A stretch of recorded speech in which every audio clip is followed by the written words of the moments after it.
Hello, and welcome to Exposed News Outlet, where we shed a light on the topics that matter the most. I'm your host, Andrea. Today we're exploring Black history, which, by the way, it's currently Black History Month. Happy Black History Month for those watching. Thank you for watching. And I'm going to get into what they don't teach and what they're trying to whitewash and erase, but we're not going to allow that.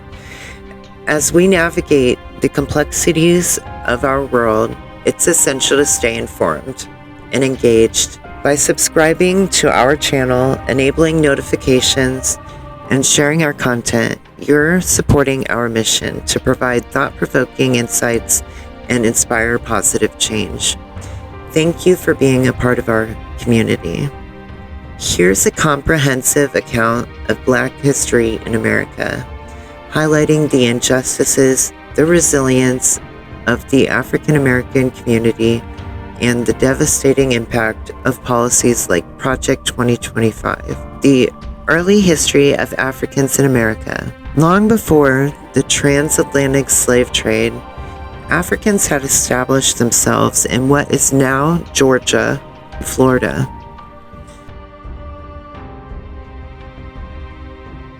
This was the Moorish territory where Africans interacted and intermarried with Native American tribes, giving birth to the Cherokee and Blackfoot Indian tribes.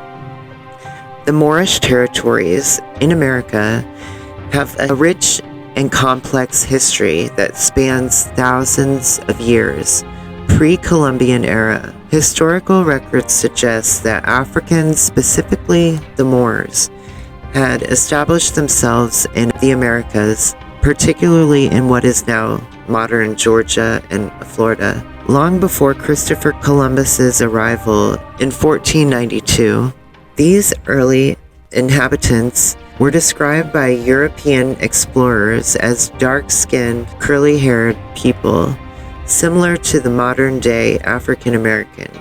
Indigenous roots. The Moors in America were not just visitors, they were indigenous to the land. They had established their own nations, such as the Washita Mers Nation, which is recognized by the United Nations as Indigenous People of America. The Moors played a significant role in shaping the early history of America, including the construction of the pyramids and earthen mounds. Let's watch this clip.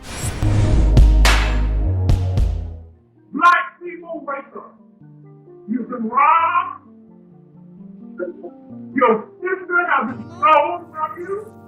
Your name, your future, your land, your rights. Then you have been given what someone else wants you to have. They help you in school, in books that they made for you to learn. There is zero historical evidence that the term Moor was ever used interchangeably to describe either Arabs or Muslims. A Moor could also be a nobleman or even a Christian. Then what did it mean? Author Dave McRitchie wrote in response, any Latin dictionary, any old one at least, will tell you that the term Moros is a Moor, a blackamoor or a tawny Moor. And Shakespeare uses the word Moor as a synonym for Negro. Jameson in his Scottish dictionary says of the word Moriave, defined him as black, swarthy, resembling a Moor. From Johnson's, and it says Moor equals a Negro. In fact, you can just take a trip to your local museums to see statues like this, clearly labelled like this. St. Maurice, neither Arab nor Muslim. Simonetta de Collavecchio, the Moorish nobles on the Wildman tapestry.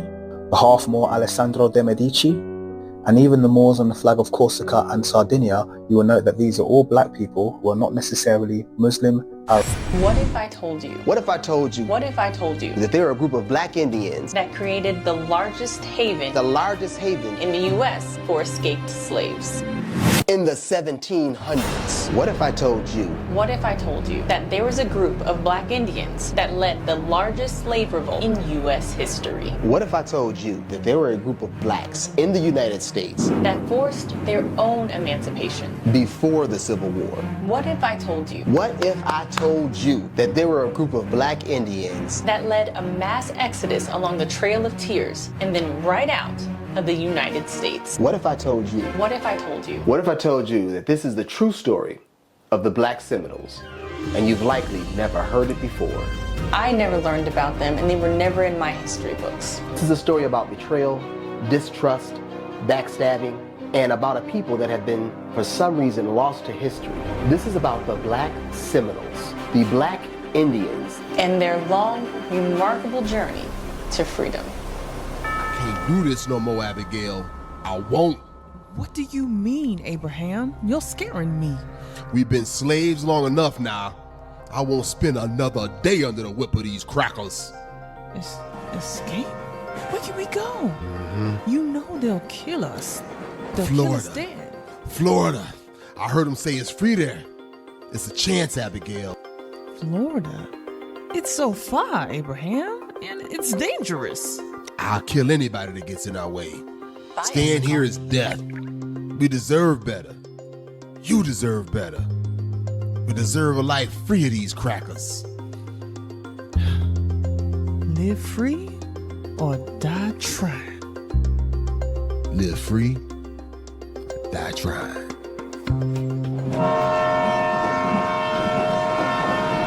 Them, along with several other enslaved Africans, made their way down to Spanish Florida.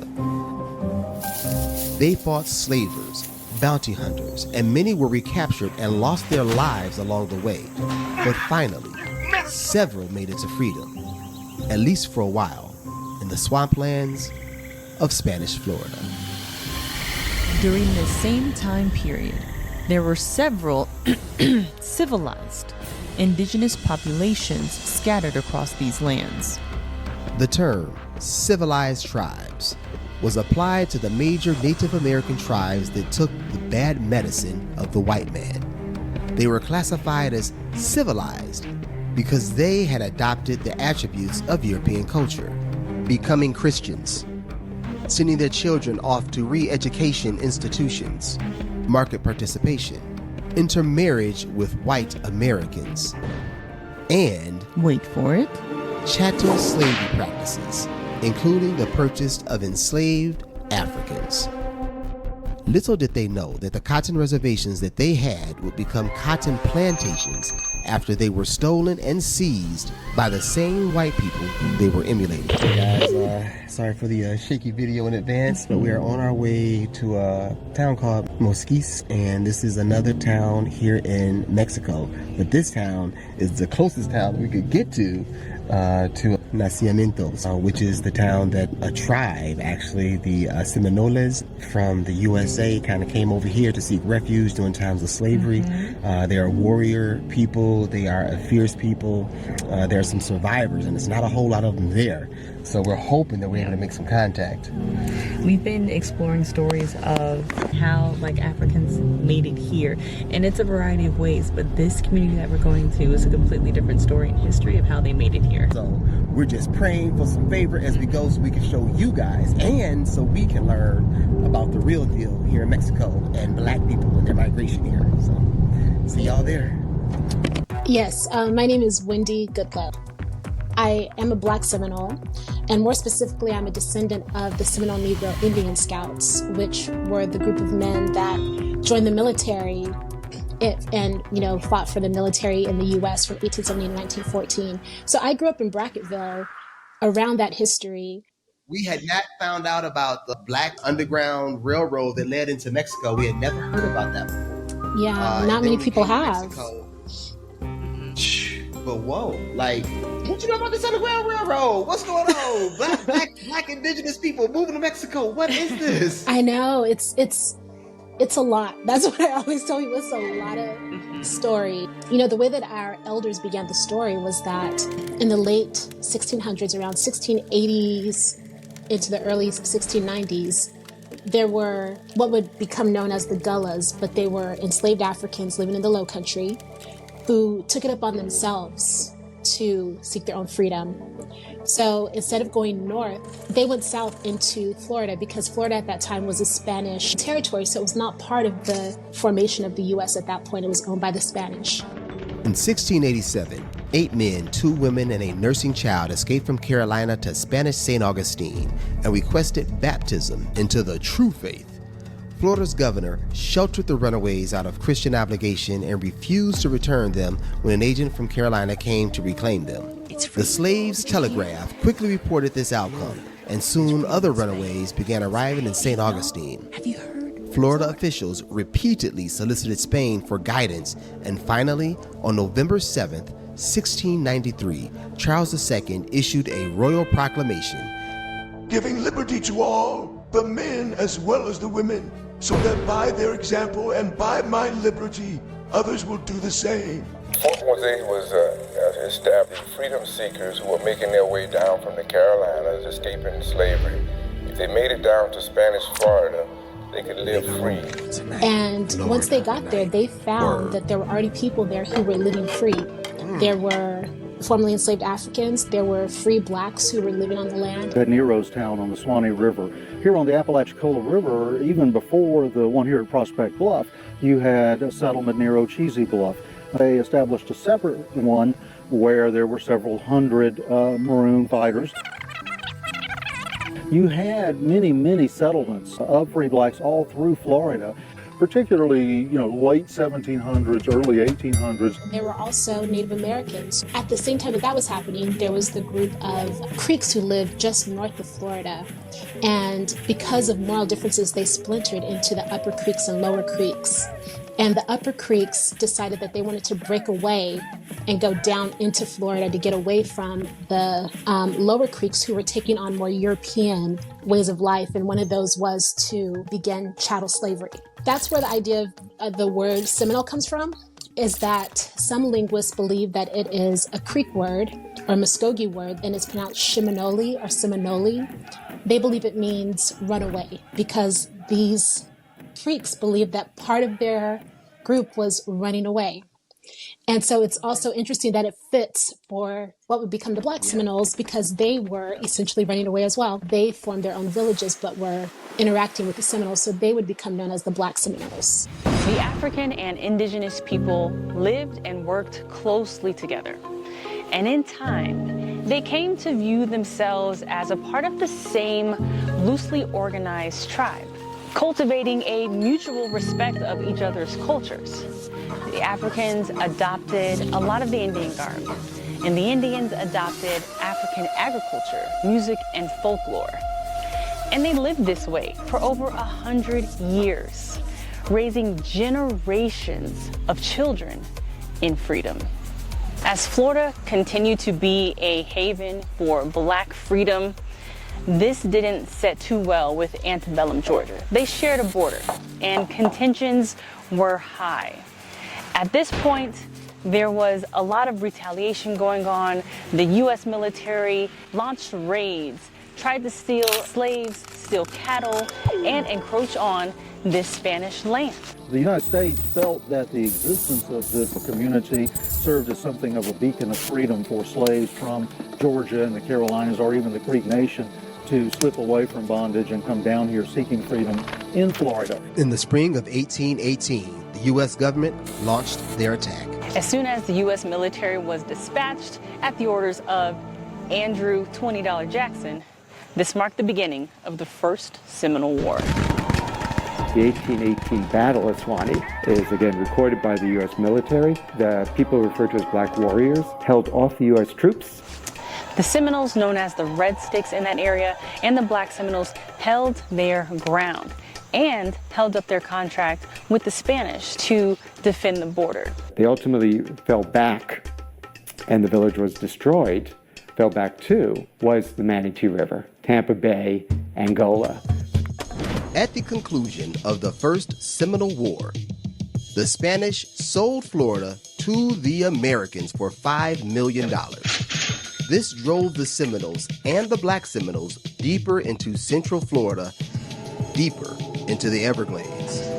It was here that the two bands grew closer, and it was also here that birthed two legendary leaders, Osceola for the Seminoles and John Horse, aka Abraham, to lead the Black Seminoles. So the First Seminole War began between 1860 and 1870 when General Andrew Jackson went in and started a war. I read somewhere that he was trying to recapture black formerly enslaved. They weren't even formerly enslaved at this period. They were never even They were generations removed. Yeah, they were generations removed.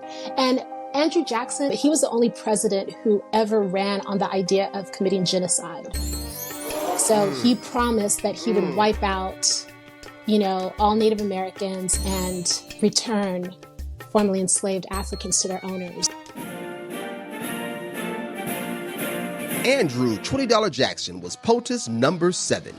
This wealthy Tennessee enslaved, known to be the poor white man's champion, with a base known for their riots and lynching, a presidency full of scandal, he would be best known for his deep hatred of black people and Indians, promising to deal with the bank, restructure the government, and deal with the nagging Indian problem holding the country back.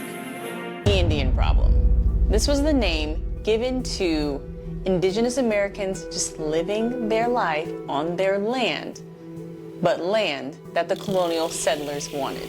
They wanted to take their land, their joy, their happiness, but especially that land. There's almost a mythology about this, that somehow when the Pilgrims arrived, they were dragging land behind them. There was no land brought here. The land here was Native nations. And this is what the United States needed. It's what it wanted. They wanted all of it. They wanted everything. Between 1830 and 1850, about 100,000 Native Americans were evicted at gunpoint from their ancestral homelands. They were escorted by the United States military to designated Indian territory in present-day Oklahoma. The relocation, known as the Trail of Tears, was the result of genocidal legislation called the Indian Removal Act of 1830, signed into law by President Andrew Jackson. Thanks for waiting around and listening to all the performance from the young people in our community, and that's why we're here trying to prepare for the future right here. Tonight we got a very, very special guest coming to you to talk about a lot of information that we may not know about. This young man is a scholar, Dr. Umar Shabazz Bey. He is internationally known. He's doing research for a long, long time, trying to just empower indigenous people throughout the world. He's conducted research and done research projects all over the world, Switzerland, Canada, and the United States. He's the founder of the Black Adventures Museum. He also is used to be a former junior high school teacher at Marcus Garvey Junior High School in Los Angeles, California. He is director of the Mirror Institute in Baton Rouge, Louisiana. He's a family man. He's a person who understands the reality of my situation. He's a direct descendant of the ancient ones. He's going to bring you a lot of information tonight about just African presence in America long before Columbus. I know this young man for a long time, and I can say with a great deal of certainty that he has done his research, he's done his homework, and he has a lot of information he's going to bring to us tonight. So, on behalf of First Family Creations, I'd like everybody to put their hands together. The next voice that you will see and hear will be Dr. Umar Shabazz Bey.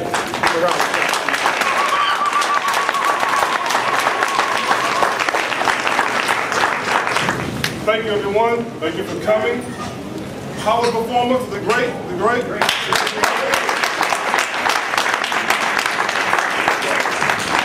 Other things, sparks coming out. The young people at Southern University work very hard. Dr. Rackley has organized some great people to help control the world, help us to build a future. And tonight, I'm going to try to be brief and simple, but I'm going to bring you some information about our history that we don't normally hear. Normally, Black History Month, we hear about Martin Luther King, Harriet Tubman, some slavery, and a few other things. And I'm going to teach you tonight about some history that predates what we've always known, okay? First, let's start with the word history. History deals with the recording of events, okay? The recording of events, okay? So, we talk about our story. Our story predates the recording of events, okay? And I myself understand my African legacy and African history, and I understand the fact that not only black people came from Africa, everyone came from Africa, okay? The very first people on the planet came from Africa. Black, white, Asian, and all over the world today. In China, Hawaii, in Mexico, in Japan, you'll find the original people, the indigenous people. Australia, the aboriginal people, were people of color, okay? So tonight, I'm going to tell you about the original people not only around the world, but the original people here in Louisiana who are the oldest people found on Earth. Did you know that you have some of the oldest people on the planet found right here in Louisiana? Okay, before it's over, I'm bring it right home to Baton Rouge, okay, and show you some of the oldest people on the planet right here. Okay, so right now, who do we know are the oldest people on the planet? Who's that? Magnesh. African. Adam and Eve? Magnesh. Danknesh. So-called Lucy. Danknesh, okay. Well, how old is Adam and Eve? Is that Adam and Eve? Was Eve named Dank? No. Okay. Well, let's deal with some old people we found here in North America, right here. This is an Olmec head. Familiar with the Olmec head? Yes, sir. The Olmecs are thought to be some of the oldest people in North America. We're going to deal with this concept right here. The hidden history of black civilizations in America, okay? There are several civilizations of black people who were right here long before slaves were brought over here, long before any Indians came across the ocean, long before any European explorers came across the ocean. There were a civilization of ancient black people in North America.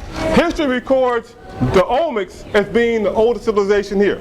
But I'm going to tell you a little bit about some other people here. Of course, we heard about history, about Christopher Columbus. We've given Christopher Columbus our whole life. We know that this is the lie. Okay? There are several books about this. I'm only going to discuss Christopher Columbus. This is not true. Okay? One thing that's not true. Let's go on. Also, we've given a history of the African Holocaust, the slave trade. That's part of our history.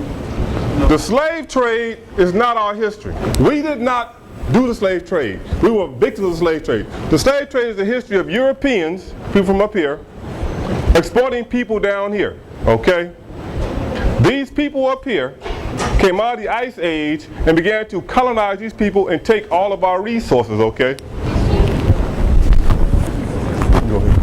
Why are we here today? We're here today to set the record straight. All the black people in North America did not come here on slave ships. All the black people in America did not come on slave ships. There are from time immemorial, beginning of time, there were black people on every piece of land on this planet. The problem is we've been given a map, okay? Next. The average people of America, right here, right, very good. We've been given a map of the world that's distorted. We have the continent of Africa. The continent of Africa is the only continent on the planet that is set into the soil, into the ground. All of the continents, South America, North America, Australia, Greenland, all these continents drift. Africa is set in the ground. Okay, next. This is the way it was at the beginning of time. All these are once connected. Can you see how South America fits perfectly into Africa? You have right here North America and Africa fitting together. And you have here a map that I was taught about. Go back one. In school I did very good. My mom would tell you I made straight A's in school. I love math. I love science. When they took those leap tests, we had leap tests, I made a 99 star. I had no problem. So growing up, I was always blessed with understanding, really overstanding information. So all this research came from me listening to my grandmother in California talk about we ain't come from Africa. My grandmother was 6'3" woman, long hair. She came from what they call the territory, Oklahoma. She always talked about we was more than that. We was more than just Africans. We was more than just slaves, okay? My grandma talked about a time when the planet was called Mu. Mu. Today you hear European accounts of Lemuria, Atlantis, all these lost civilizations. We don't know who they were. These people disappeared. And of course we have Africa. An ancient word for Africa, a Moorish word, is a Mexum. A Kibulon is the indigenous name for the continent we know as Africa. This is the name long before any European named Africa Sipicanus renamed our continent. Here you have Egypt. Egypt is a Greek word. Egypt is a Greek word. And we say Greek word because if you've gone to school, you will learn that the Greeks were the first civilization recognized in Europe. Up here, okay? Go ahead, next. Go ahead, next. Ultimately, you'll find that the very first people, Denknesh, the oldest woman on the planet, 3.1 million years old, 3.1 million. This might be a problem for some people because I grew up in the church. I was taught about Adam and Eve being the first people on the planet. Adam and Eve, if you listen to any theological scholar, religious scholar, they'll tell you Adam and Eve was roughly 6,000 to 7,000 years old. 6,000 to 7,000 years old, yet we have a black woman, 3.1 million years old, okay? And I guarantee you she had a mother and a father also, okay? We're then taught about Arabia, India, and the problem here I have a problem. See, India is a subcontinent, and in India, the original people there also were black, called Dravidians, okay? Today they still exist, they're called the untouchables. So today in India, you have the untouchables. If you go to Asia, we have the great Oriental empires, okay? And in Asia, if you go to the Great Wall of China, and you walk down, I have a friend who's a Washington, he's one of my friends. He went to the Great Wall of China and brought me back a photograph of a giant black man on the Great Wall of China, because the ancient original people in China were people of color, okay? Of course, you have Europe. Europe is one of the newest cultures on the planet, okay? When we talk about Europe, we talk about the Caucasians, and we are taught oftentimes right here, this is where Iraq and Iran is, okay? We'll do a little bit of geography for people who are not up on the geography. Iraq and Iran are right here. We're taught that this is the cradle of civilization. Mesopotamia, the Tigris-Euphrates rivers, okay? Yet we know that the people here were here for thousands of years. Ancient Egypt, ancient Kemet, Tameri. We have our ancient ancestors tell us that the oldest people in the planet came to our zenith in Egypt. But we actually began down here at the beginning of the Nile River, at the foot of the mountain of the moon, which is called Mount Kilimanjaro. So understand, the oldest people on the planet come from here, and if you're black or white, you're African American in America, okay? All the people on the planet started here. Now, of course, this is how the planet started, and we were taught, if you read the Bible, the empress, that Washington talking about a time when they talk about the day of Peleg, when the lands and the waters separated, okay? So understand, there was a time when the world was like this. Next. The Washita people. Who are the Washita people? The Washita people are some of the oldest people on the planet. We were here in North America, right here, before the continents drifted apart. Understand, all these people right here, all this land here was once one landmass. People here did not need a boat to go over here. In history, we're taught constantly that somebody had to get a boat and go from over here to over there. Understand that at one point, you didn't have to catch a boat and go across over here. The Washita here, when the earth was called Mu, and when the people were called Moors, okay? Moors. Today they say the word Moor, they spell it with two O's, Moor. It comes from the Latin word Moor, M-A-U-R-O, Maro. Maro is a word that simply means black people. A lot of people want to argue, they want to be black, Negro, all these different names. And ultimately, Negro is what? A Spanish word for what? Black. Ultimately, we're all black people. When it comes time, when we're getting jacked up or abused or exploited in some way, we immediately become black. Okay, I was in Canada, I was listening to the Jamaicans and the Haitians and the Nigerians, all these people fussing about their national identity. But the minute there was a problem, they all suddenly were black. So understand, I'm black and I'm proud. I'm loving it. Okay, James Brown did me a favor. When I was in elementary school in Los Angeles, California, our teacher always played James Brown, I'm Black and I'm Proud, all the time. And to this day, I still love that song. Here you have the Olmecs, the Aztecs, the Mayans. These are people who lived in Central America. We're right here. This is Louisiana right here. These are the Olmecs. They are thought to be the oldest people on the planet. Aztecs, Iroquois are people who lived in the Caribbean, okay? Carib, the original people who supposedly Christopher Columbus discovered when he got here are supposed to be the Caribs, the Maroons in Jamaica, okay? And of course you have the Moors. The Moors are the people who civilized Europe. For 700 years, the Moors took knowledge into Europe, into Spain, into the Iberian Peninsula, built the first universities here, the first cities, waterworks, waterways, and the Moors are some of the people who traveled the planet spreading knowledge and wisdom. When the invaders came into Egypt, the Moors are the ones who took the knowledge out and saved it, and salvaged the knowledge. They were the teachers. They still travel. I am a Moor. Are there any Moors in the house today? You're all a Moor. We're all the Moors. Okay? Here you have the Mayans, the Aztecs, the Toltecs, more Mayans, the Olmecs. Here is where we are taught the first people in North America existed. Up here you have the Washita proper. Do you think it's possible that the people here happen to meet the people up here? Yeah. It's possible, huh? Here you have, what's this right here? Where are we at right here? Washita. That's the Washita people, right? What's right there behind there? What's right here? We got Lake Pontchartrain, huh? We got New Orleans. Now who they say was here? The Washita people? The Chawasha?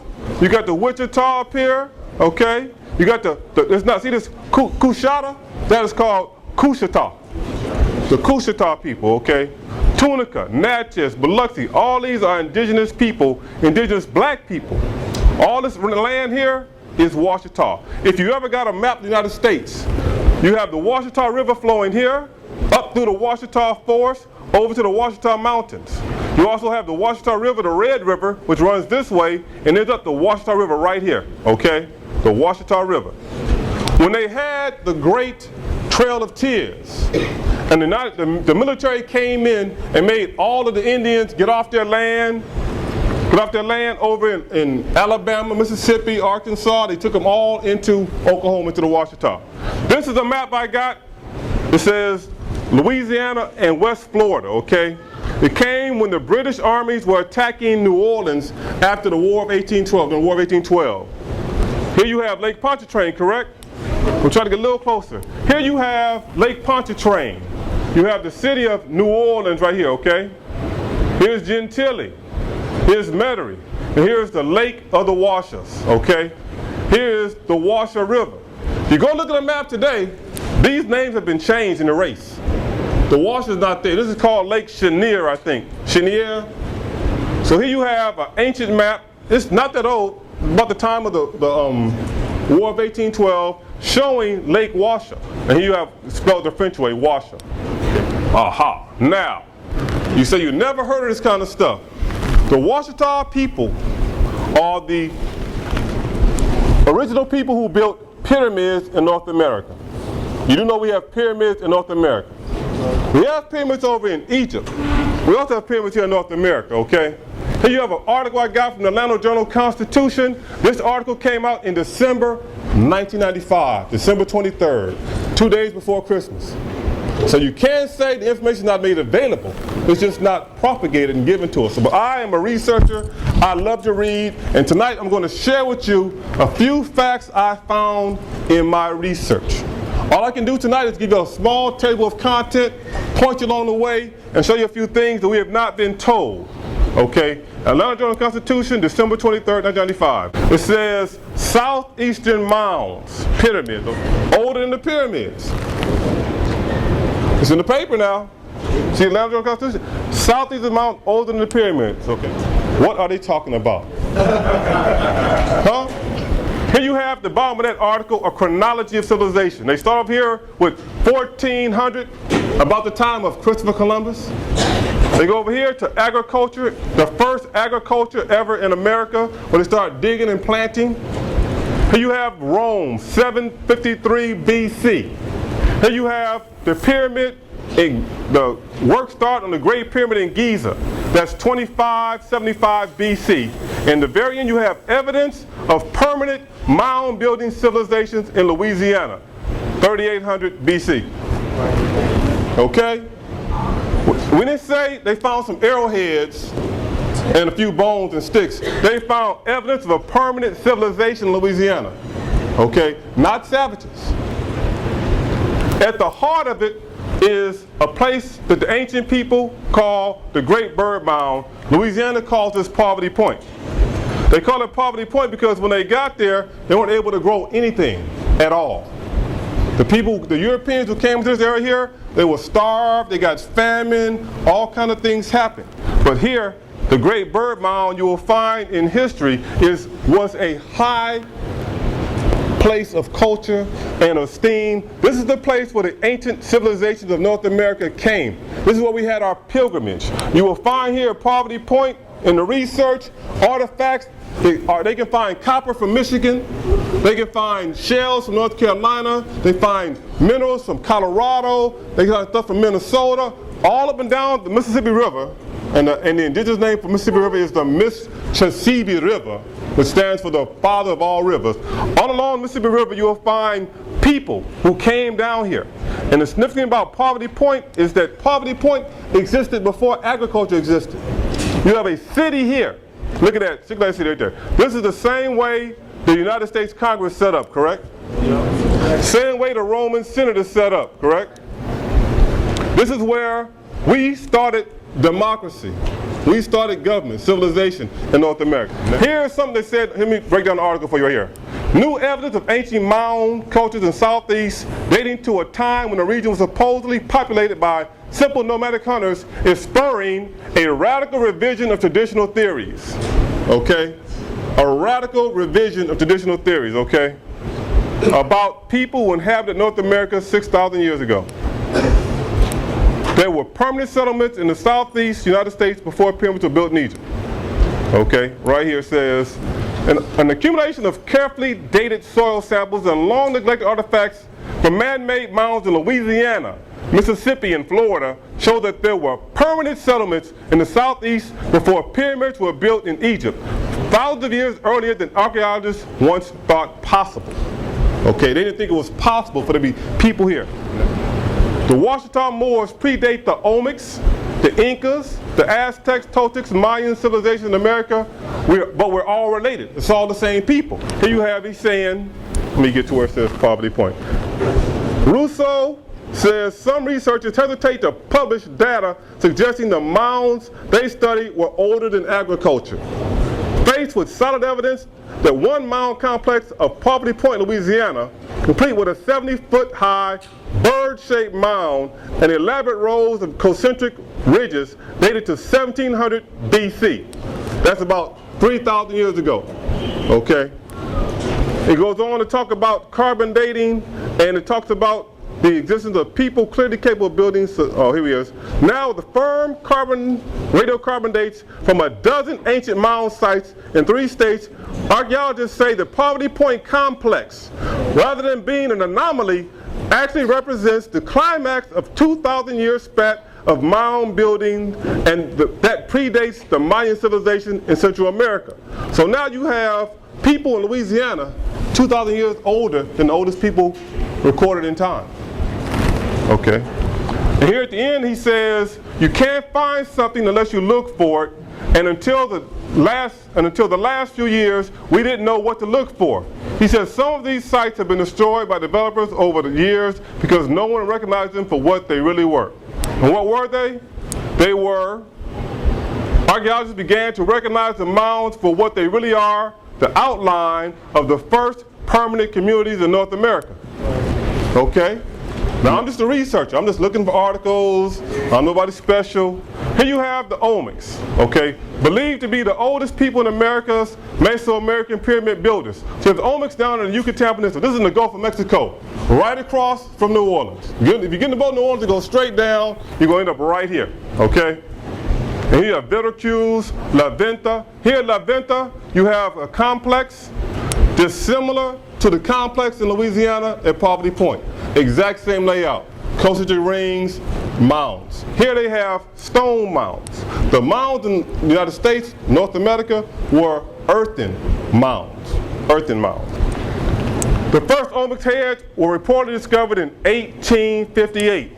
That's 2 years before the Civil War, and a few years after someone named Chief Justice Roger B. Taney of the Supreme Court said that black people had no rights that white people were bound to respect.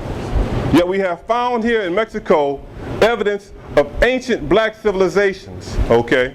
They were massive in size and often weighed several tons. If I stood next to this, I'd be about this tall. It's huge, massive, okay? Olmecs are of the priest class. They still hold sacred values to the indigenous peoples of America as well as Africa. So here you have African faces in Mexico, the original people. I'm not going to belabor the issue. I'm going to point you once again to some very good books. You have Paul Barton's book, History of the African Olmecs. You have another book by Mr. Frank Joseph, The Lost Treasure of King Juba, Evidence of Africans in America before Columbus. There are plenty of authors out there who write on the topic. Mr. Joseph also has a magazine called Ancient America. You might want to look that up and find Ancient America. It has several articles about our people. And probably the most noteworthy author of all is the Honorable Ivan Van Sertima. This book, African Presence in Early America, is a classic. Everyone should get this book and read it. And even in this book, Van Sertima, who has done literary study of what has been published in the academic world, still finds that the first people, the Olmecs, date back to 1500 BC, about 3,000 years ago. And the same time, 3,000 years ago, is about the same time that they date the first civilizations in Europe, the Greeks. The Greeks were the first civilizations in Europe, okay? And you can trace the Greeks back. The Greeks can be traced back to their first writer ever, Homer. Who's read the Iliad and the Odyssey in here? If you go to college or high school, they're going to require you to read this book called the Iliad and the Odyssey. It is the first writing ever published in Europe, okay? About 832 BC. Before 1000 BC, there's no record of anybody in Europe doing anything. 1000 BC. Louisiana, we have pyramids here, 3800 BC. Okay? Here's an article. Brother Umar must be tripping. He know what he's talking about, right? Article from MSNBC. Now they're right all the time, right? That is the news. This is the authority, right? Olmecs to the north of Mexico. What? To the north of Mexico, what's it saying here? Mexican monoliths could change history. 3,000-year-old carving contains new symbols of Mesoamerica. And I just kind of highlighted some things in the article. It says, the Olmec civilization, one of the oldest in the Americas, was more widespread than thought, or that another culture thrived alongside it 3,000 years ago. Now, what is this other culture? They name the Olmecs, they don't name the other culture. Okay, it goes on to say, it is a very relevant indicator that Olmec's penetration far to the north or of the presence of a new group coexisting with the Olmecs, okay? Far to the north of Mexico is where? Texas, Louisiana, correct? We got a new group, still unnamed group of people, far to the north of the Olmecs, okay? Olmecs migrated northward and mingled with other people there, okay? Can we name other people? All right. The Olmecs are considered the mother culture of pre-Hispanic Mexico. I was in Los Angeles talking to some of my Mexican friends. They were not trying to hear it. They were not trying to hear it, okay? It says, an advanced civilization with hydraulic systems, canals, and other technologies make it the oldest and most advanced center of its time, found in what later became Husacto Indian region, which is just south of Texas, okay? Now right here is Louisiana. Right here are the Olmecs. Right here is where they found this new head, okay? Just south of Texas, just south of Mexico City. From the USA Today, Mexican archaeologists unearthed monolith showing early calendar, decapitated women, okay? Mexico researchers say Thursday they were unearthed what may be one of the earliest calendars in Mesoamerica, a monolithic sculpture that suggests that women held important status roles in pre-Hispanic culture. That is significant in that the Washita is a matriarchal society. In the Washita, the women held high places of esteem. It's like in our own families, grandma is high ranking. Grandpa gives grandma much respect, and grandma ultimately has a lot of power. The ancient Washita and the ancient civilizations all over the world had women in high places of respect and honor. The women made the rules, the women maintained the family, the men maintained society. Men interacted outside the household. Women interacted within the household. If someone strange came, the man wouldn't deal with the stranger from outside, external. How about foreign affairs? The men dealt with the foreign affairs, the women dealt with domestic affairs, okay? Women ran their household, okay? Still today, men with their women run the household, correct? Keep the clean, they reduced it down to keep no dishes washed and the clothes thing. But in ancient times in the Washita, the women held the power of the land. They held positions of power. Here it says, what they found was a giant calendar. It was carved between sometime around 700 BC. Possibly predating early Mayan calendars by hundreds of years, okay? So now they found something at this ancient site of the Washita, of ancient people, that predates the Mayan calendars. As we know, Mayan calendars are thought to be some of the oldest calendars in the planet, okay? The Mayan calendar right now is really in the news because people are looking at the fact that the Mayan calendar predict this awesome occurrence in the year 2012, okay? All around the planet, people are preparing for this great event to occur in the year 2012, okay? They know not what it's going to be. They don't care. I personally got first-hand knowledge from Her Highness the Empress of the Washita, and I will share that with you momentarily. But here you have evidence once again from USA Today. It says this would be the first depiction of a calendar or calendar elements in such an early time period. Weighed about 20 tons, was found March 2005 by construction workers at Tantuk Ruins in San Luis Potosi State near Mexico's northern Gulf Coast. The northern Gulf Coast of Mexico, very close to Louisiana.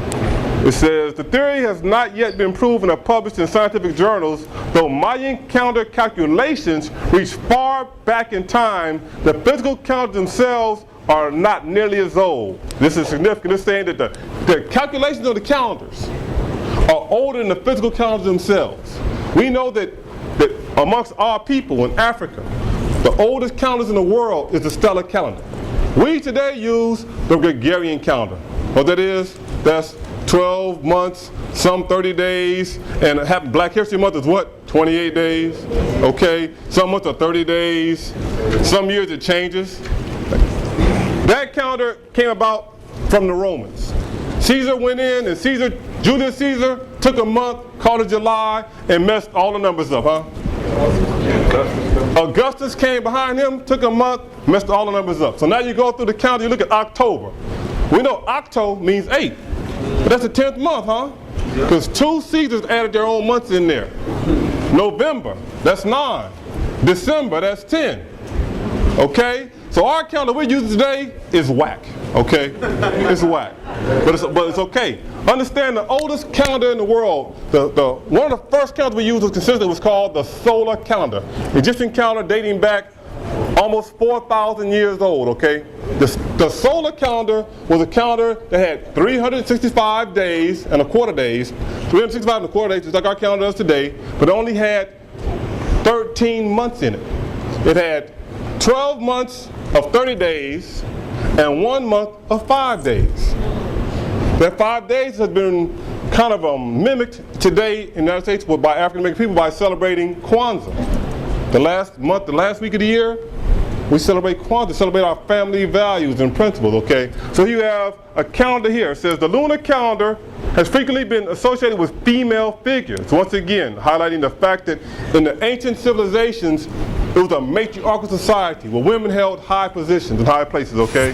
The transatlantic slave trade. While many Africans were forcibly brought to America through the transatlantic slave trade, the numbers are often exaggerated. According to historical records, around 500,000 Africans were transported to North America between 1619 and 1865. Many of these enslaved Africans were already indigenous to the Americas, having been kidnapped and sold into slavery by European colonizers. And I actually do also want to note that I do have another video where I go into the transatlantic slave trade a little deeper and a lot more. So I'll link that in the description box as well.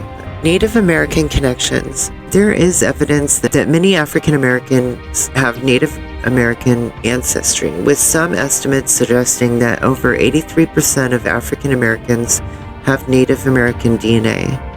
This is due in part to the fact that many enslaved Africans were integrated into Native American tribes, and some even became leaders within these communities. However, some Africans had already been integrated before slavery and long before Christopher Columbus ever came to America, as they had traveled over with Mansa Musa and the ancient Moorish tribes, the ancient Africans that led to the Cherokee and Blackfoot Indian tribes, and more. Present day. Today, the legacy of the Moors in America continues to be felt. Many African Americans are reclaiming their indigenous roots and connecting with their Moorish heritage. The Washita Moors Nation, for example, continues to thrive as recognized indigenous nation within the United States. Overall, the history of the Moors in America is a complex, rich, and multifaceted story of indigenous roots, cultural exchange, and resilience in the face of colonization and slavery. The transatlantic slave trade forcibly brought millions of Africans to America, where they were enslaved, brutalized, and dehumanized.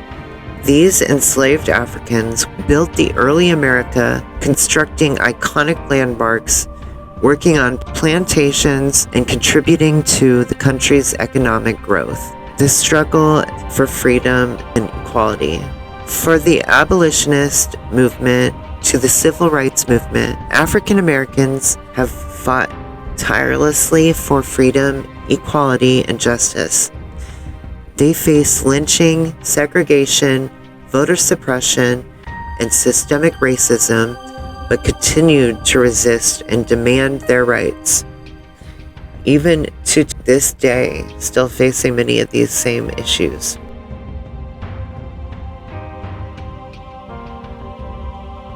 Jim Crow laws and systemic racism. After the Civil War, Jim Crow laws institutionalized segregation and disenfranchisement, perpetuating systemic racism. African Americans were denied basic rights, including the right to vote, education, and equal employment opportunities. Sounds familiar with what the attacks on DEI and everything today. Black Wall Street, also known as the Greenwood District, was a thriving African American community in Tulsa, Oklahoma. During the early 20th century, here's a brief history. The rise of Black Wall Street in the late 19th and early 20th centuries, African Americans migrated to Tulsa, attracted by the city's oil boom and promise of economic opportunities. The Greenwood District, named after a local African American landowner, became a hub for African American businesses, homes, and culture. Prosperity and self-sufficiency. By the 1920s, Black Wall Street was a thriving community boasting over 600 African American owned businesses, including banks, hotels, restaurants, and retail stores. A vibrant entertainment scene featuring jazz clubs, theaters, movie houses, a strong sense of community with numerous churches, schools, and civic organizations. The Tulsa Race Massacre on June 1st, 1921, a devastating event occurred that would change the course of Black Wall Street's history. A young African-American man, Dick Rowland, was falsely accused of assaulting a white woman in the downtown Tulsa elevator. Tensions escalated, and a mob of white rioters backed by the Tulsa Police Department and the Oklahoma National Guard descended upon the Greenwood District. Over the course of 2 days, the rioters burned down homes, businesses, and even churches, leaving thousands of African Americans homeless and destitute. The bombing of Black Wall Street during the Tulsa Race Massacre. Private planes were used to drop incendiary bombs on the Greenwood District, further devastating the community. This act of terrorism was orchestrated by white supremacists with the tacit approval of local authorities.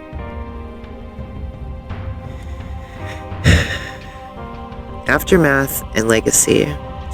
The Tulsa Race Massacre and the bombing of Black Wall Street had a profound impact on the community. The estimated damages exceeded $1.8 million, approximately $27 million today.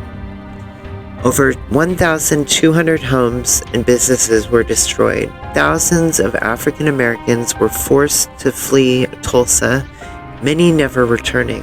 The event was largely covered up, and it wasn't even until the 1990s that truth began to surface.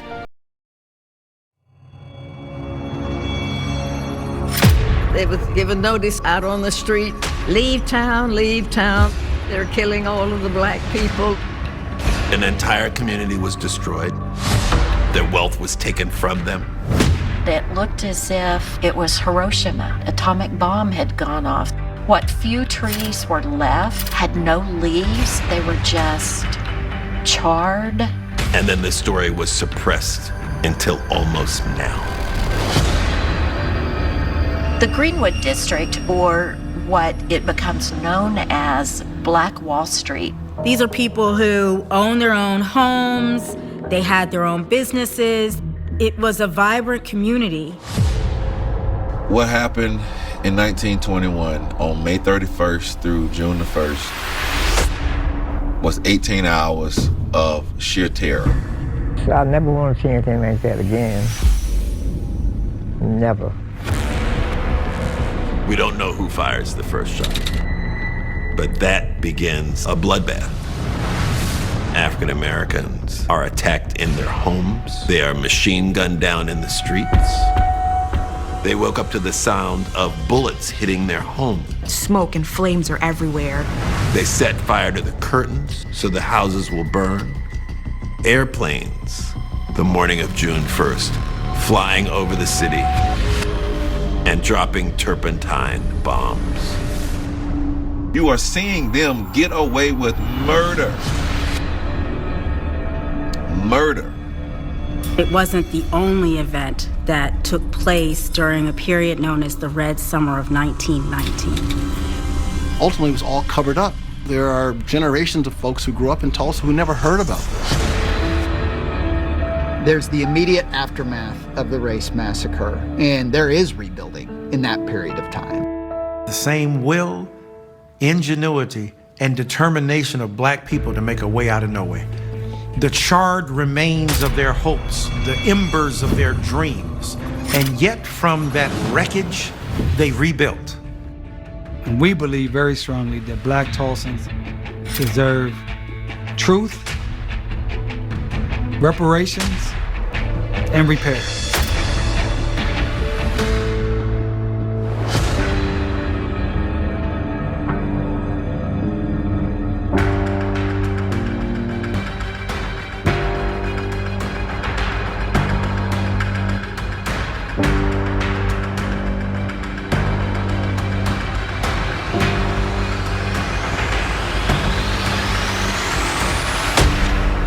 Good evening to you. I'm Gail King. 100 years ago today, one of the ugliest chapters in American history took place. The massacre of as many as 300 Black people by their white neighbors and the destruction of the Greenwood section of Tulsa, Oklahoma.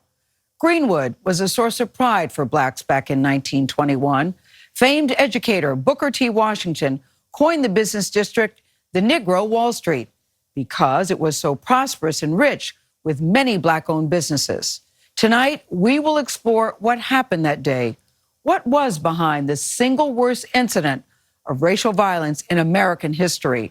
Survivors, descendants, and historians try to explain why it happened and how the city and the country still struggle to move on from this tragedy.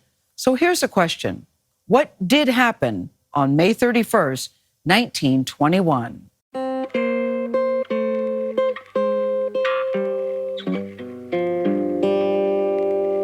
The Greenwood District was a segregated residential and economic district because it had to be, because of legal segregation that prevailed, not just in Tulsa, but really all over much of the United States. They built schools, they built churches, they were educated, they were organized, they had social clubs. It was a vibrant community. They had their own businesses. These are mostly small businesses, all concentrated in this 35 square block area that abutted downtown Tulsa, separated by the Frisco tracks. But there was tremendous resentment, white resentment, to the economic success of Greenwood. Whites understood that economic prosperity would ultimately lead to questions of racial equality, social equality. Racial equality, social equality was a non-starter. Segregation was the rule of the land.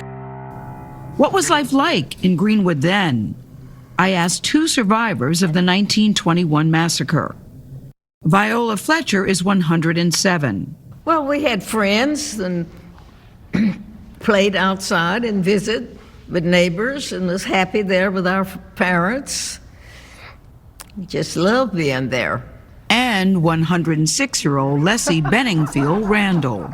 What was it like before the men came in with guns? What were there stores? Was there movies? It was getting to be a pretty nice place. They had theater and they had other places of recreation and they had churches. And they came in and tore it all down. There were approximately 200 businesses in Greenwood circa 1921, and not one of those businesses are left standing. The 1921 Tulsa Race Massacre occurs, triggered, catalyzed by an event between two teenagers, a Black teenage boy, Dick Rowland, 19 years old, who shined shoes downtown, a white girl, Sarah Page, 17 years old, who operated an elevator in a downtown building called the Drexel Building. We don't know exactly what actually happens, but upon entering, we think he may have tripped and bumped into the white elevator operator, Sarah Page. She screams. The clerk from a nearby store comes to her rescue, and Dick Rowland did what any normal African American would have done. He ran, and he ran to Greenwood. Before the day was over, he was arrested and brought to the county jail, which, of course, is on the south side of the tracks, in the midst of the white business district. The Tulsa Tribune published an article entitled "Nabbed Negro for Attacking Girl in an Elevator." The newspaper, the white newspapers, implies that there needs to be a lynching tonight. And so Black World War I veterans come down to the courthouse to protect this young man from being lynched. One of the white men in the crowd attempts to disarm one of the, we believe, Black veterans. A shot is fired, it hits a white bystander, and they began firing upon the Black men. In the words of a number of survivors of the massacre, all hell broke loose after that.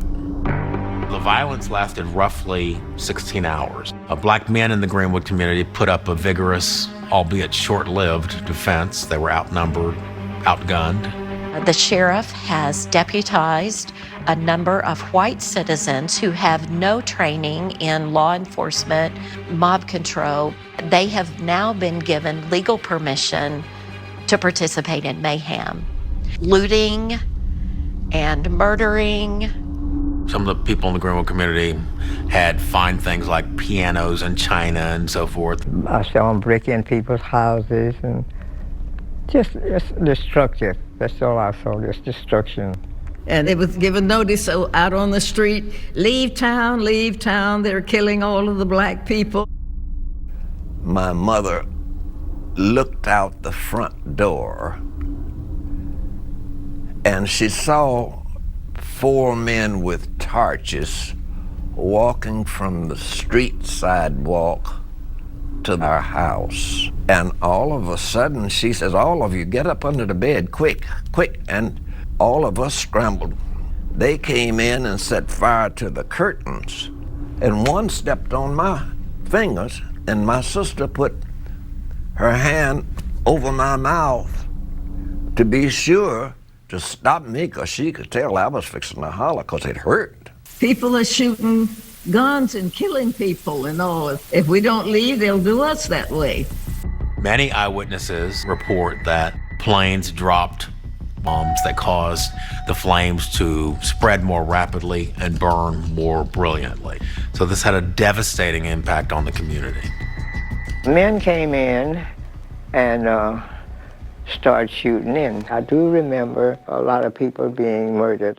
These people escape their homes. Some are shot down in the street, and others are gathered by the white mob and marched, in my grandfather's case, to the convention hall. They were stripped of their civil rights.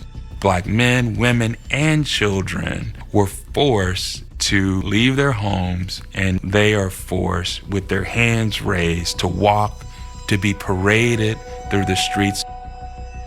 Taken to internment centers throughout the city, very much like people of Japanese ancestry were interned during World War II. I would say it's not just a massacre. This was intentional and systematic. What occurred is a military-style assault on a civilian community.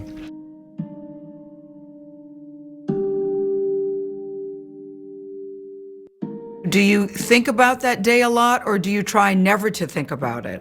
Oh, no, I think about it every day. I think it'll be something I'll never forget. The people getting killed and had to give up our home and all. And I want the world to know I never want to see anything else like that anymore, and I hope it never happens again. The destruction of Greenwood left behind rubble and ashes in its wake, but it also caused harm to generations of descendants who lost more than their ancestors and material wealth. They lost a legacy of success that is hard to imagine or quantify.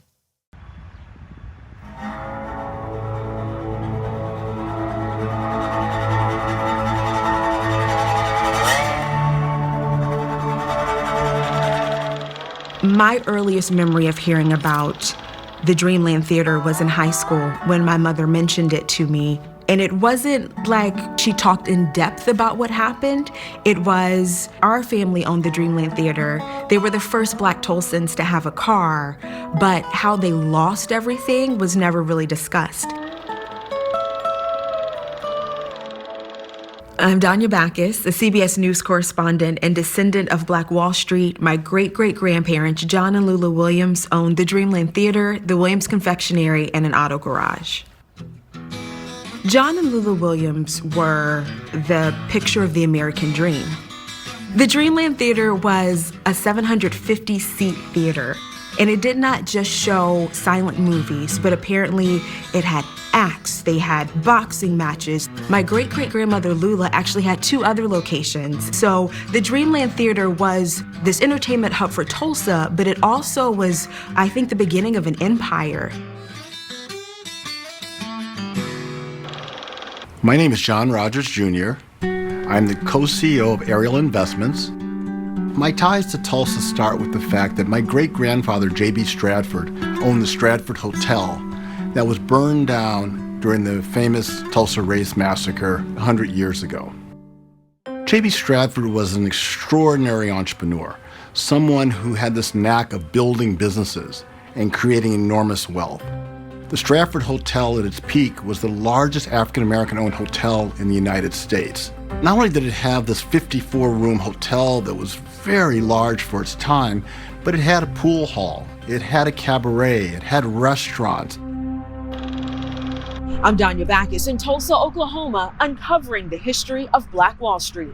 To know that I am a part of this history and I'm able to tell the story, it has taken on a new meaning and responsibility for me. This is where the Dreamland Theater was, yes, right here. And now it's a freeway.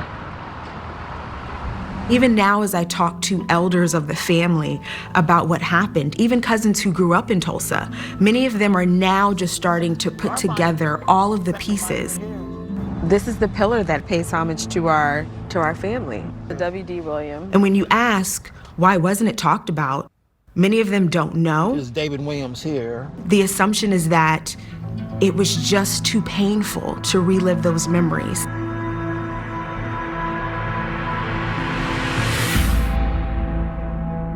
My great-grandfather, he did talk about it in the community, and he was one of the first survivors to be interviewed. Woke up the next morning, all this shooting started over again. You remember getting shot at when you ran across the street? Oh yeah, you could hear bullets singing down the street. Zoom. Okay. Hearing that firsthand, it hit me in a way that reading about it is one thing, but I think when you actually hear it, and you hear it from someone who you know is a part of your family, it impacts you differently. My great-grandfather talks about, in his memoir, what really happened that day. He said, I was sitting in the window of the lobby looking westward. I saw an airplane approaching the hotel from the west.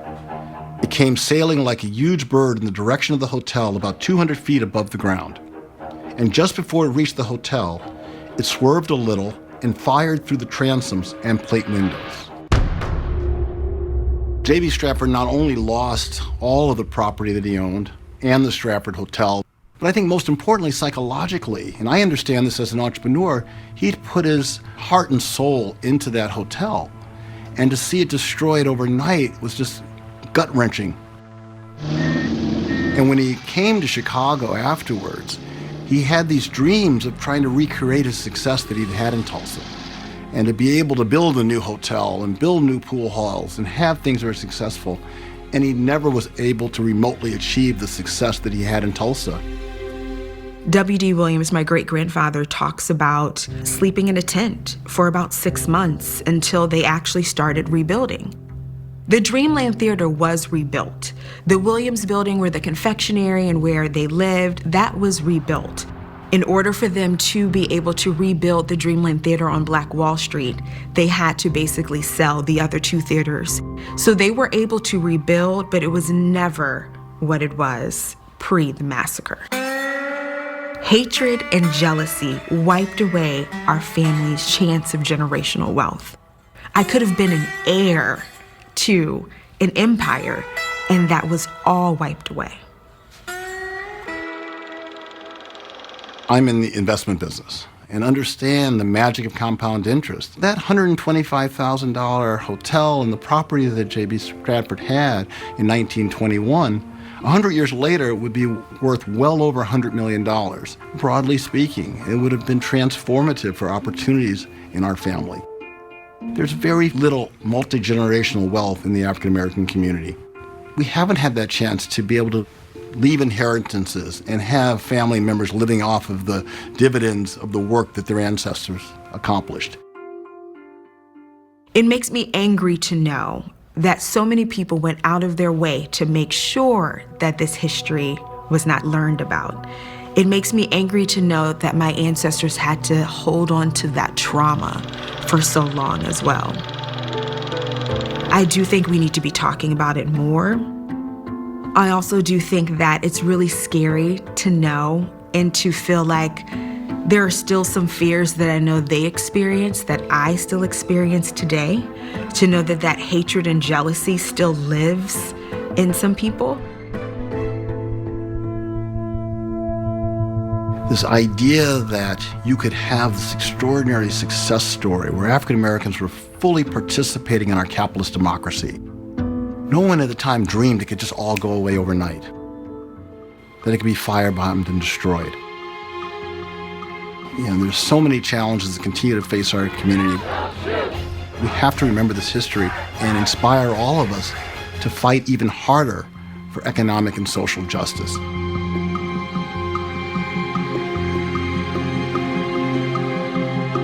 The Tulsa Massacre did not happen in a vacuum.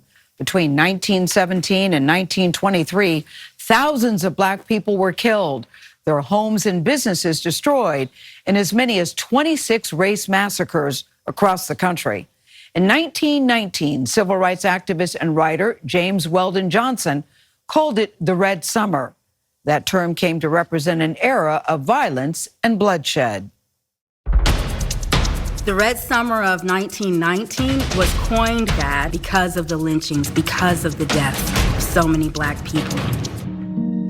In the years just prior to the Red Summer, there was almost 500,000 African Americans that came up in the first wave of the Great Migration. You saw Black people fanning out from Mississippi up to Chicago and along the Delta, from Georgia and Alabama up to Detroit, from North Carolina up to New York, from Louisiana over to Los Angeles. And there was tremendous tension. The massacres during the Red Summer weren't necessarily isolated to one part of the country. They really occurred in the South, New England, the Midwest, the Plain States, the Pacific Northwest. Racial violence can be seen in nearly every state in the Union. Remember, 15 or thereabouts, with Birth of a Nation, a cinematic portrayal of Black men with unrequited desire to rape white women. They can't keep to themselves sexually. As a result of that, there's a buzz in the atmosphere. The Ku Klux Klan is on the rise. You have the President of the United States, Woodrow Wilson, screening the film in the White House. This is the messaging that was coming from the White House. In 19 months of war, we have sent 2 million men overseas and have suffered 350,000 casualties. If Black people supported the American war effort, perhaps that would create white goodwill. Perhaps Black people would experience an elevation in status in America. Black men went off to World War I. They saw what could be. They understood the significance of democracy. We see these Black veterans returning to America expecting the same kind of freedom because they've been in defense of American democracy. But what we saw was the opposite. Instead of white goodwill, we saw white lynch mobs and white mobs attacking Black communities. And one of the tensions was that you got a lot more Black people in place when you came back than when you left. And what's that? Oh, they took my job? Oh, what's that? They're occupying space in the culture that used to be occupied by me financially and economically, in mills and in shops. There was a great majority of white citizens who saw Black people as, who are you to have that house, to have that college degree, to build that school, to not clean my house? Who are you to wear some of the finest clothes? It was more of, you're not supposed to have, but I am. So whether it was these soldiers returning home, if it was African Americans that had attained some level of power, or that perhaps dated white women, any incidents that whites, and especially poor whites, considered to be kind of a threat to their territory was often a spurring factor. One of the deadliest, quote unquote, race riots occurred in Chicago. In Chicago in 1919 was an African-American boy named Eugene Williams who had floated from what was considered black water into white water. Eugene was swimming. He inadvertently crossed the 29th Street, barrier that separated Black and white communities, swimming. And the white beachgoers ended up stoning him to death. And he was really just a child. Because of The stoning to death set off several days of conflagration between white and black. They were just yelling at us. All of a sudden, I heard my uncle say, "Here they come." And when he said that, it meant that the white folks were coming down 35th Street. And 23 black people dead, 15 white people dead. Black people are not taking it lying down. Returning soldiers and veterans would grab their guns and rifles to defend themselves and to not be victims of violence in this country. Even somewhere north and somewhere kind of considered progressive like Chicago still had these kind of invisible lines of where black people were allowed to be and not allowed to be. Elaine, Arkansas, is a unique case. It's likely that over 200 people died in what's known as the Elaine Massacre. Many of the sharecroppers in the region were historically not given enough pay for their cotton when it came time to sell, and so they formed their own union, which was seen as an uprising by the local white landowners. So it became kind of a manhunt throughout the town and throughout the countryside. These are hardworking families that were being gunned down in the street for wanting to organize their labor and receive more equitable pay. Black people became target practice. Women, children, men, until the military came in and brought it to a halt. There was a hearing afterward of African American men accused of starting this event. And it took the NAACP to come in and to fight for them so that they ultimately were given their freedom. You can drive through Rosewood, Florida in about 15 seconds, with no clue about the ugly American story that happened here. In Rosewood, Florida, in 1923, a man was accused of attempting to rape a white woman. The result was that a group of white citizens went to confront this man at his home, the threat of violence and death, and ultimately they destroyed the entire black community. We could hear them shooting. We could hear people screaming, hollering. We could see fire burning, the light from the fire from a distance. We know that what they was doing. They was burning up people's homes and killing them. There was a thriving black community in this Rosewood area, and they killed several people, and many of the people had to leave their homes and run to the railroad tracks. And ultimately, many of the people who were killed were buried in a mass grave. But I still can't figure out yet the reason for them to burn our home. Because my mother was there with 6 kids.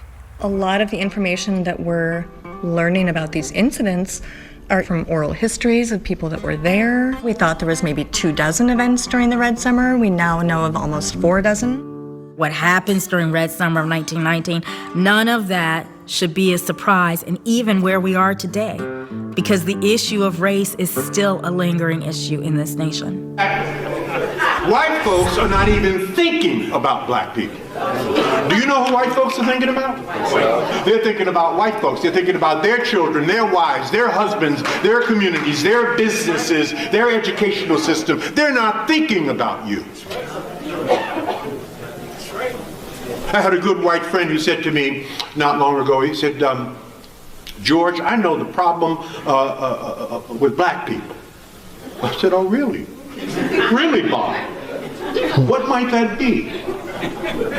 He said, you spend all your time thinking about us, and we don't spend any of our time thinking about you. Therefore, if you're not thinking about you, and we damn sure ain't thinking about you, who's thinking about you? Well, I had to do a Holy Ghost dance. I had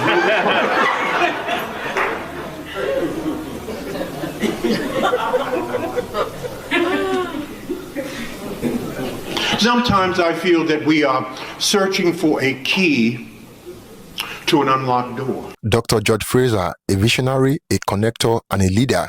For decades, he has been a beacon of inspiration, championing the power of networking, education, and economic empowerment within the black community. But who is this incredible man, and why is his message so vital today? Watch and pay attention, and I will share my thought later. I have 2 definitions for leadership. To be a leader is to be awake and alert and to be dissatisfied at all times.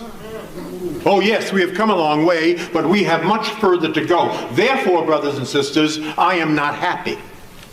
but I am motivated by a positive anger directed towards positive change. What do we know about change? We know that you will never change that which you tolerate, and you will only change when you get angry.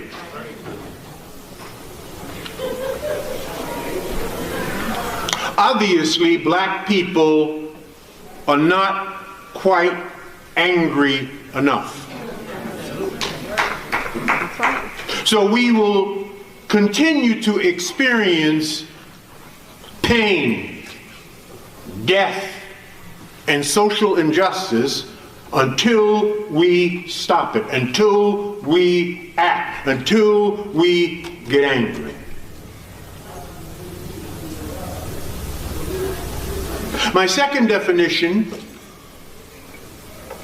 is that a leader defines reality and provides hope.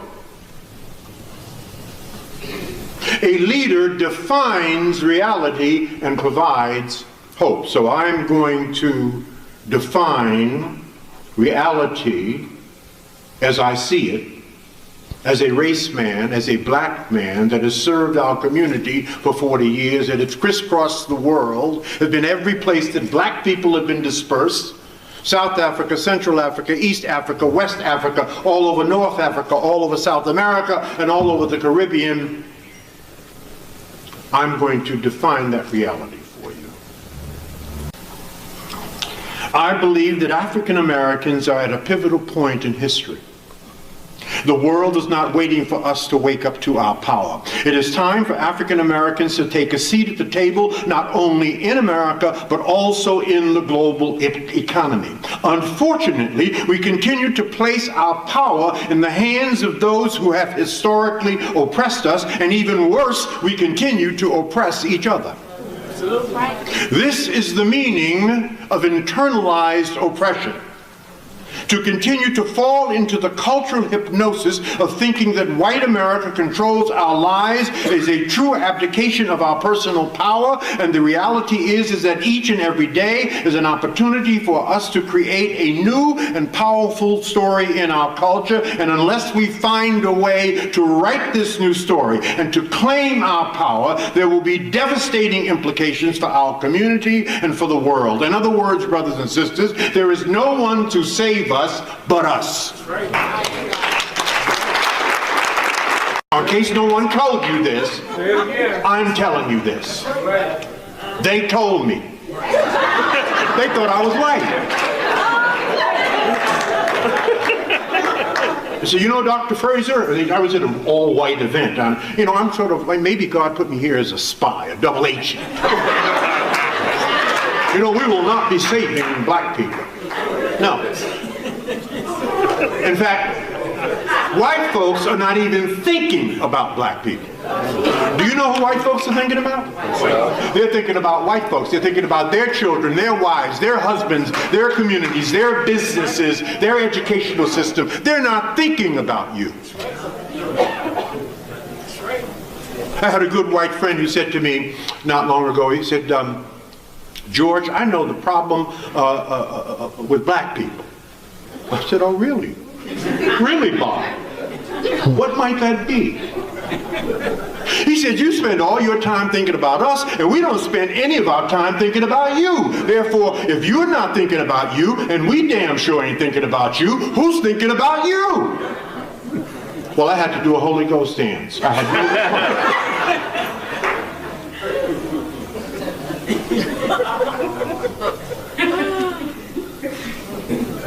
Sometimes I feel that we are searching for a key to an unlocked door. That the door to opportunity in this great country, this great racist white supremacist country, and it's racist and white supremacy, there's no question about that, it's in the DNA. You will not live to see that change. You will not fix that. There will have to be generations of white people that will simply have to die. Really, that's what's going to happen. You're not going to fix it. You cannot train that out of white people. They will have to die.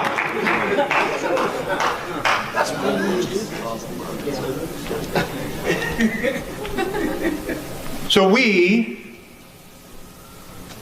have our work to do, because there is more opportunity than we have the capacity to take advantage of. We just have to, as Dr. Watkins says, we just have to begin to think that way.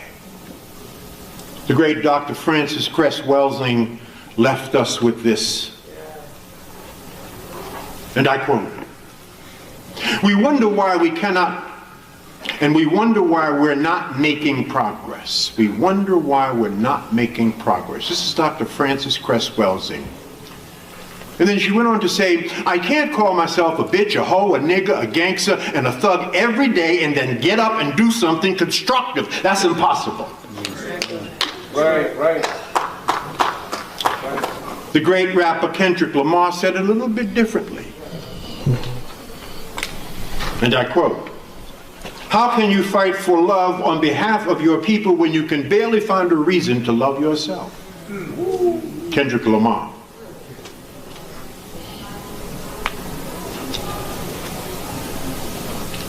Drake said it a little bit differently. I happen to like Drake. I like the way he put this. I like the way he spit this out. And he said, started from the bottom, now I'm here. Started from the bottom, now I'm here. Absolutely, I can relate to that. Born in Brooklyn, New York, in Bed-Stuy. We have lost our consciousness. We must get our consciousness back. The fight for social justice is never ending. We will not achieve it in our lifetime. And as I said earlier, many more will die before this occurs. But that's how it's always been. In studying our people, I have noticed that it takes us about 100 years to achieve the things that we want to achieve. Our fight for freedom. Isn't it interesting that we achieved our freedom without guns or money? And it took us 250 years, but we achieved our freedom. That's how awesome black people are. We freed ourselves without guns or money. Why do you think we were able to do that? We were right, and they were wrong. And whenever you're operating out of goodness and righteousness, you will always win. We achieved our civil rights, voting rights, and public access from 1864 to 1964. It took 100 years, but we achieved it. And we did it without guns or money.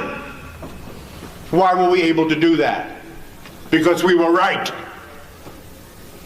How do I know that we will achieve social justice? How do I know that we will close the income and wealth gap over time? I know because we are right and they are wrong. Black power.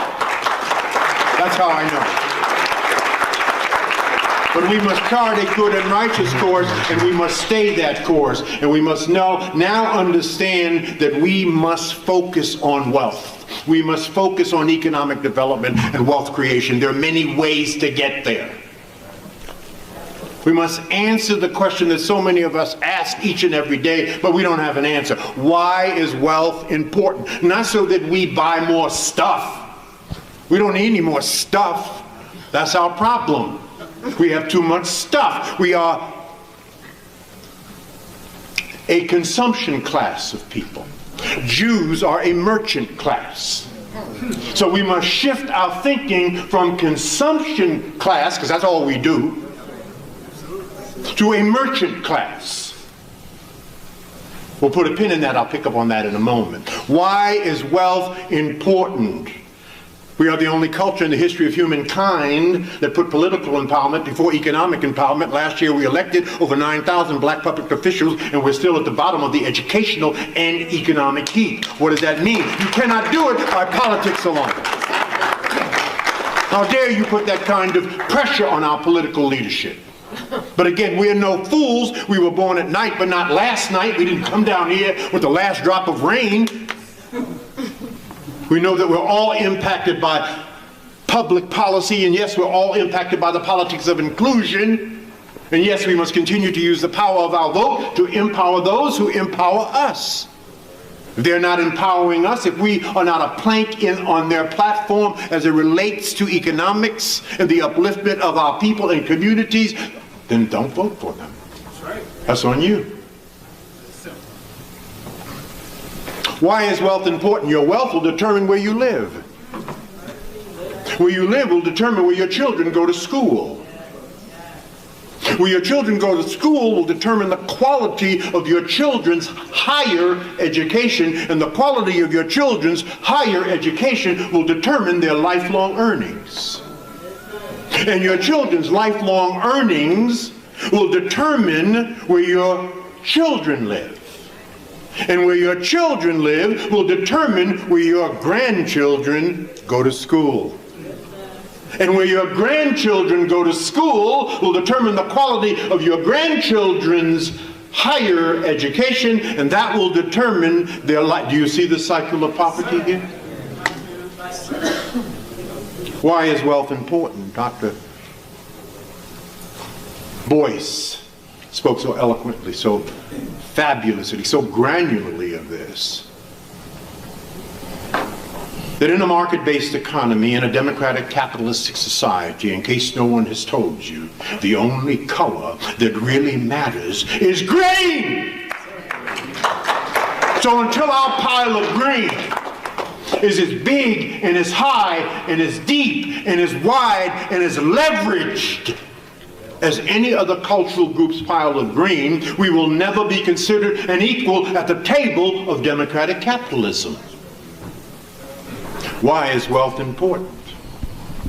Because when we finish pontificating ad nauseum about our issues, somebody's got to write a check.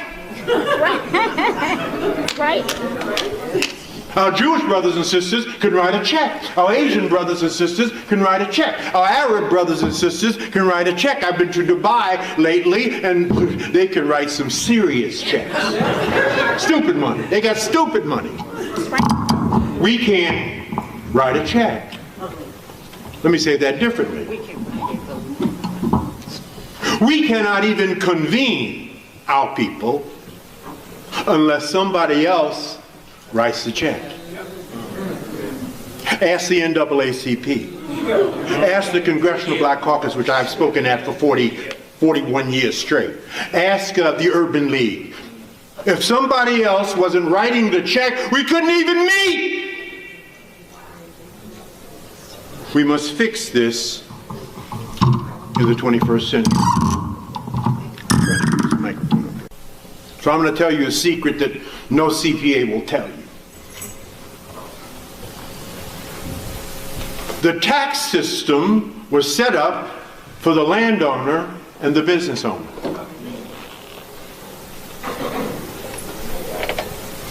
The landowner and the business owner. So if we don't own land, and we own the fewest number of homes per capita of any cultural group in this country, and we came over here on the Mayflower. And we don't own businesses, and we own the fewest number of businesses per capita of any cultural group in this country. And again, we came over here on the Mayflower. You cannot fully exploit the American tax system. The American tax system will exploit you.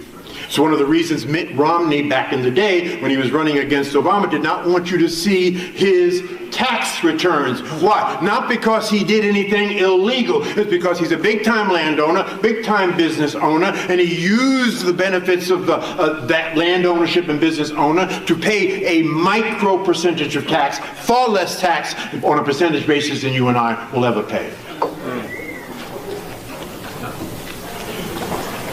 America is about equity and ownership, and the idea that the black community can exercise effective power, and I think you said this, boys, political or otherwise, without simultaneously exercising economic power is a fantasy. That capitalism without capital is just ism. That's right.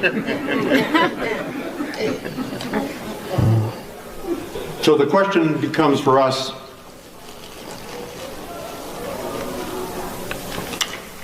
or the statement, there can be no collective will and vision without a strong sense of identity. And there can be no strong sense of identity without a unifying purpose. So the question then is, what are we unified around? What is the next big thing? What is the third and final moral imperative and moral assignment? The first two, freedom. The second was civil rights, voting rights, and public access. The third, as far as I'm concerned, is economic development, wealth creation, closing of the income and wealth gap. So, because when we look at the world today, we will see that powerful nations and powerful people are producing people and not just consuming people. And as I've often said in my many speeches around the country, you cannot consume yourself into equality, and you cannot consume yourself into power. And those people who depend upon consumption will see as they consume the products of others and do not produce for themselves will ultimately be consumed by others. Therefore, in the 21st century, the goal for us as a community must be to become a community of owners and savers instead of a community of consumers and renters. Remembering and rebuilding. In recent years, efforts have been made to acknowledge and commemorate the history of Black Wall Street. In 2015, the Tulsa City Council established a Tulsa Race Riot Commission to investigate the event and provide recommendations for reparations. In 2020, the Tulsa Race Massacre Centennial Commission was formed to commemorate the 100th anniversary of the event. Ongoing efforts aim to revitalize the Greenwood District, promote economic development, and preserve the community's history and culture. The story of Black Wall Street serves as a powerful reminder of the resilience and determination of African American communities, as well as the devastating consequences of systemic racism and violence. During the early 20th century, African Americans faced significant barriers to accessing financial services, including banking. Many white banks refused to serve African American customers or offered them limited services. This exclusion forced African Americans to rely on alternative financial institutions, such as, number one, Black-owned banks. These banks, like the Tuskegee Institute's Savings Bank, provided financial services tailored to the needs of African American communities.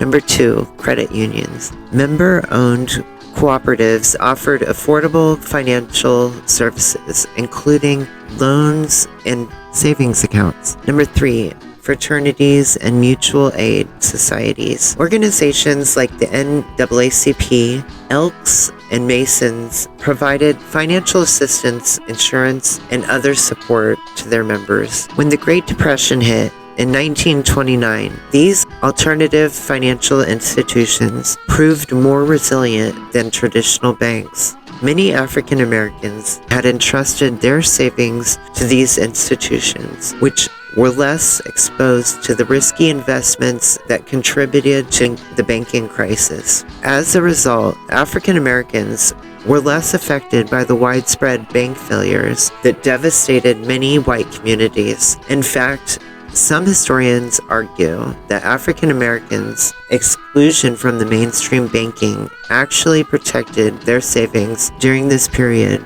During this time, companies such as Cadillac actually were saved because of this factor. Cadillac indeed reported that African American customers helped save the company from bankruptcy during the Great Depression. Cadillac's sales have plummeted, but this company's dealerships in African American communities continued to thrive. African Americans who had limited access to credit and other financial services often paid cash for their vehicles.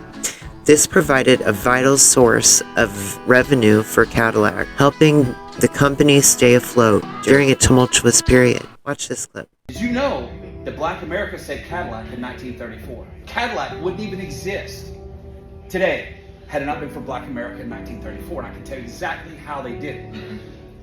First, you have to understand Henry Ford had 3 car companies. First was a complete failure, sold the assets. He had a second car company which failed, and a man named Henry Leland bought it and turned it into Cadillac. And then Henry had a third company we know as Ford Motor Company. Henry didn't really do the work. He hired some brothers and then tried to cut the brothers out. Those brothers started a car company named Dodge. So I want you to understand how incestuous this is. So Henry Leland started Cadillac. GM bought it in 1919 from him. So now General Motors has it. It's one of the top luxury brands in America. But when the Great Depression hit in 1928, nobody had money, right? So you don't have auto loans. They did not exist back then. So if you couldn't pay cash for a car, you weren't getting it, and banks failed, nobody had money. So Cadillac lost 85% of their sales in 5 years. They were literally in the board meeting to shut Cadillac down when their service manager nationwide came in and goes, I think I can save the company. Like, yeah, whatever, how? He goes, we don't sell to anybody but white people. And black Americans in the South are paying white guys $300 cash over and above the price of the car so they can drive it. The elite, the judges, the attorneys, the entertainers, who afford it. And Cadillac's like, what do we got to lose? So in 1934, they opened it up, the first car company ever to have integrated sales. And black Americans bought so many Cadillacs in 1934, sales went up 70%. Now I want you to ask yourself, this is the Great Depression. Nobody has money, there's credit lines. How can black Americans afford to save a luxury brand? They couldn't put their money in banks.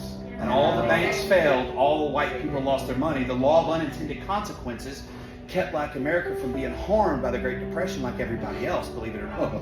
And I talked to a gentleman who said the only reason my granddad said he knew it was a Great Depression because he saw a white man picking out of his trash. In doing this, it turned Cadillac around, and Cadillac became the first auto manufacturer to hire black Americans on the design and style team, not just the factory. So Cadillac became one of the first integrated brands, and a lot of times we have stereotypes about black America loves Cadillacs. Now you know why. They save the damn car. In summary, the exclusion of African Americans from mainstream banking and financial services ironically protected their savings during the Great Depression. Additionally, African American customers played a significant role in supporting Cadillac during this challenging period, helping the company avoid bankruptcy. The civil rights movement, led by icons like Martin Luther King Jr., Rosa Parks, and Malcolm X, challenged systemic racism and fought for equality. The movement achieved significant milestones, including the Civil Rights Act of 1964 and the Voting Rights Act of 1965. Today, there are numerous black-owned banks, credit unions, and financial institutions in the United States. Here's a comprehensive overview. Black-owned banks. These banks are certified by the FDIC as African American Minority Depository Institutions, MDIs. Alla America Bank, Alabama, fossil fuel free and offers online banking services. Carver State Bank in Georgia, certified community development bank and fossil fuel free. Citizens Trust Bank in Georgia, certified community development bank. Commonwealth National Bank in Alabama, certified community development bank. Industrial Bank, Washington, D.C., certified community development bank. Liberty Bank and Trust Company in Louisiana, certified community development bank. Mechanics and Farmers Bank, North Carolina, fossil fuel free and certified community development bank. One United Bank, Massachusetts, certified community development bank. The Harbor Bank of Maryland, certified community development bank. Black-owned credit unions. These credit unions serve black communities and offer various financial services. Credit Union of Atlanta, Georgia. Faith Community United Credit Union, Ohio. Greater Kinston Credit Union, North Carolina. Hope Federal Credit Union, Mississippi. Northwest Baptist Federal Credit Union, Michigan. Black-led financial institutions. These institutions are led by African Americans and serve black communities. City First Bank, Washington, D.C., black managed and offers online banking services. GN Bank, Illinois, black-led and certified community development bank. United Bank of Philadelphia, Pennsylvania, black-led and certified community development bank. Community Development Missions, DFIs. These institutions provide financial services to underserved communities, including black communities. Southern Bancorp, Arkansas, offers banking services and focuses on community development. A self-help credit union, North Carolina, provides financial services and advocates for economic justice. These institutions play a vital role in promoting economic development and financial inclusion within Black communities. According to the FDIC, there are over 300 African American Minority Depository Institutions, MDIs, in the U.S. These institutions are certified by the FDIC and are committed to serving the financial needs of African American communities. Additionally, there are many more Black-owned credit unions, community development financial institutions, and other financial institutions, CDFIs. Here are some additional resources that provide more comprehensive lists of Black-owned financial institutions that serve Black communities. Here are some additional resources that provide more comprehensive lists of Black-owned financial institutions. The African American Credit Union Coalition, AACUC, has a list of over 100 Black-owned credit unions, so you can check that out. The National Bankers Association, NBA, has a list of over 200 Black-owned banks and financial institutions. Definitely check those out. The Community Development Financial Institution Fund, CDFI Fund, has a list of over 1,000 CDFIs, many of which are Black-owned and serve Black communities. Contemporary Issues and Project 2025. Today, African Americans continue to face systemic racism, police brutality, voter suppression, and economic inequality. Project 2025, a policy agenda that aims to dismantle social safety nets, gut civil rights protections, and restrict voting rights, will disproportionately harm African Americans and other marginalized communities. The impact of Project 2025. Project 2025's policies will, number one, restrict voting rights, making it harder for African Americans to exercise their right to vote. Number two, gut civil rights protections, leaving African Americans vulnerable to discrimination and systemic racism. Number three, dismantle social safety nets, cutting essential programs that support low-income African American families and other marginalized groups. Number four, perpetuate economic inequality, exacerbating a wealth gap between African Americans and white Americans. A call to action. As we celebrate Black History Month, we must acknowledge the injustices of the past and the present. We must recognize the resilience and contributions of African Americans and marginalized communities. We must demand justice, equality, and human rights for all. Join me in advocating for civil rights, social justice, and human dignity. Let us work together to create a society that values and uplifts all people, regardless of race, ethnicity, or background. Black individuals have made significant contributions to American history, taking on challenging positions and achieving remarkable accomplishments that have benefited the entire country. One notable example is the story of Katherine Johnson, Dorothy Vaughan, and Mary Jackson, African American women who worked as mathematicians and engineers at NASA during the early years of the space program. Their calculations and expertise were crucial to the success of many NASA missions, including the Apollo 11 moon landing.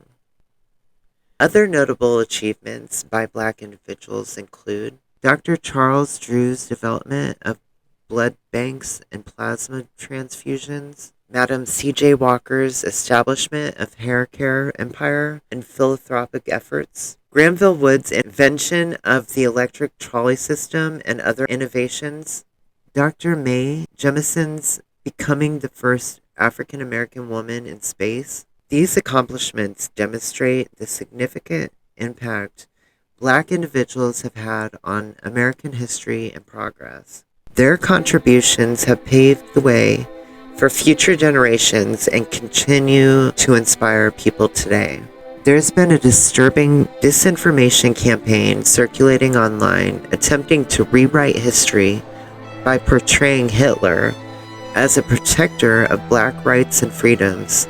This couldn't be further from the truth. In reality, Hitler's Nazi regime was notoriously racist and discriminatory, with a horrific track record of persecuting and murdering minority groups, including black people, Jews, and other deemed undesirable. This disinformation campaign is a blatant attempt to manipulate public perception and distort historical facts. It's essential to recognize the dangers of such propaganda, which can have severe consequences, including the erosion of trust in institutions, the spread of hate speech, and the normalization of extremist ideologies.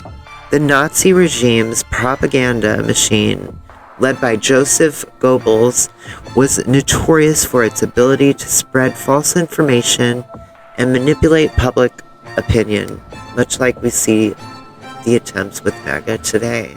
This tactic is still being used to this very day by extremist groups and individuals seeking to promote their agendas. It's crucial to rely on credible sources of information and to critically evaluate the content we consume online. We must also be vigilant in calling out and countering disinformation campaigns that seek to distort history and promote hate. In the face of such propaganda, it's essential to remember the lessons of history and continue promoting truth, accuracy, and inclusivity. I want to thank each and every one of you for being a part of this journey. Your engagement and support mean everything to me. If you'd like to support our mission further, be sure to check out our upcoming videos and merchandise, with partial proceeds going to institutions that protect democracy, such as the NAACP and the ACLU and other law groups and civil rights advocates. Also, for those who are able to, I am going to link my GoFundMe below, as I am new and still building my platform and reach and resources. I would appreciate it. If you haven't already, please give it a like, subscribe to my channel. Be sure to share my videos on your platforms. I appreciate it. It really helps, and it'll get my message out to the masses. As always, be kind to yourself and be kind to others, and we'll see you next video. Thank you.